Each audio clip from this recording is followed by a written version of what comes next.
The opening pages to Ernest Hemingway's To Have and Have Not. Part 1. Harry Morgan. Spring. You know how it is there early in the morning in Havana, with the bums still asleep against the walls of the buildings before even the ice wagons come by with ice for the bars? Well, we came across the square from the dock to the Pearl of San Francisco Cafe to get coffee. And there was only one beggar awake in the square, and he was drinking out of the fountain. But when we got inside the cafe and sat down, there were the three of them waiting for us. We sat down, and one of them came over.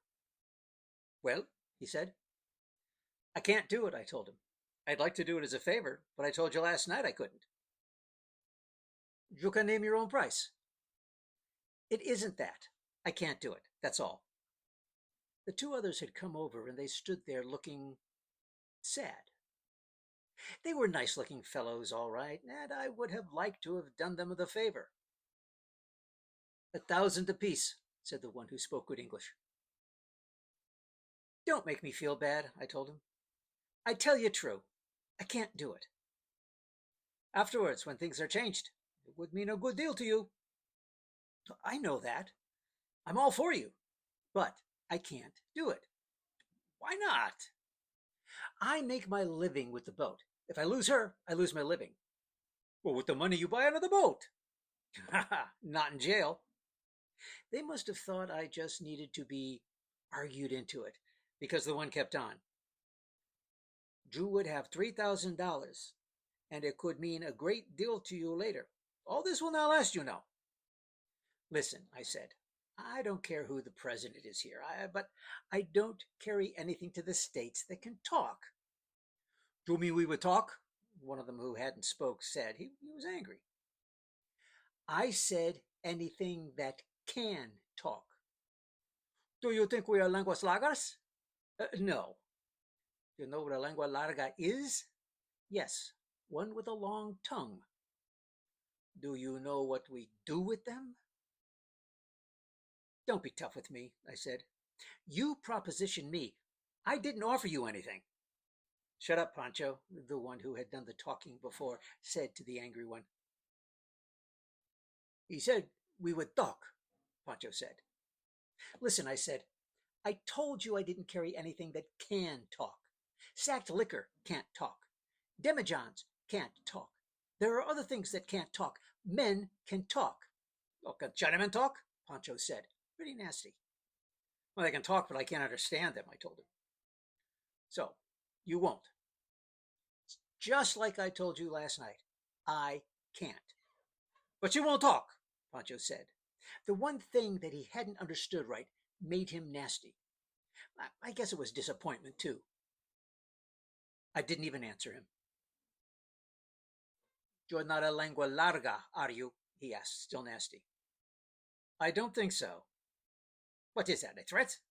"Listen," I told him, "don't be so tough so early in the morning. I'm sure you've cut 1,000 people's throats. I haven't even had my coffee yet." "So, you're sure I've cut people's throats?" "No," I said, "and I don't give a damn. Can't you do business without getting angry?" "I am angry now," he said. "I would like to kill you." "Oh, hell," I told him. "Don't talk so much." "Come on, Pancho," the first one said. Then to me, "I am very sorry. I wish you would take us." "I'm sorry, too, but I can't." The three of them started for the door, and I watched them go. They were good-looking young fellows, wore good clothes, none of them wore hats, and they looked like they had plenty of money. Well, they talked plenty of money anyway, and they spoke the kind of English Cubans with money speak. Two of them looked like brothers, and the other one, Pancho, was a little taller, but the same sort of looking kid, slim, good clothes, and shiny hair. I didn't figure he was as mean as he talked. I figured he was plenty nervous. As they turned out of the door to the right, I saw a closed car coming across the square towards them. The first thing, a pane of glass went, and the bullet smashed into the row of bottles on the showcase wall to the right. I heard the gun going, and bop, bop, bop, bop. There were the bottles smashing all along the wall. I jumped behind the bar on the left side and could see looking over the edge. The car was stopped, and there were two fellows crouched down by it. One had a Thompson gun, and the other had a sawed-off automatic shotgun. The one with the Thompson gun was a nigger. The other had on a white chauffeur's duster. One of the boys was spread out on the sidewalk face down just outside the big window that was smashed. The other two were behind one of the tropical beer ice wagons that was stopped in front of the Cunard bar next door. One of the ice wagon horses was down in the harness, kicking. The other was plunging its head off. One of the boys shot from the rear corner of the wagon, and it ricocheted off the sidewalk. The nigger with the Tommy gun got his face almost onto the street and gave the back of the wagon a burst from underneath, and sure enough, one came down, falling toward the sidewalk with his head above the curb.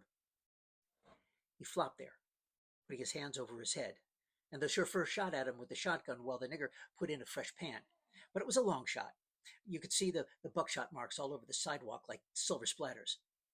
The other fellow pulled the one who was hit by the legs back behind the wagon, and I saw the nigger getting his face down on the paving to give them another burst. Then I saw old Pancho come around the corner of the wagon and step into the lee of the horse that was still up. He stepped clear of the horse, his face white as a dirty sheet, and he got the chauffeur with the big Luger he had, holding it in both hands to keep it steady. He shot twice over the nigger's head, coming on and coming once low. He hit a tire on the car because I saw the dust blowing in the spurt on the street as the air came out. And at 10 feet, the nigger shot him in the belly with the Tommy gun, with what must have been the last shot in it, because I saw him throw it down, and the old Pancho sat down hard and went over it forwards. He was trying to come up still, holding on to the Luger, only he couldn't get his head up. When the nigger took the shotgun that was lying next to the wheel of the car by the chauffeur and blew the side of his head off. Some nigger.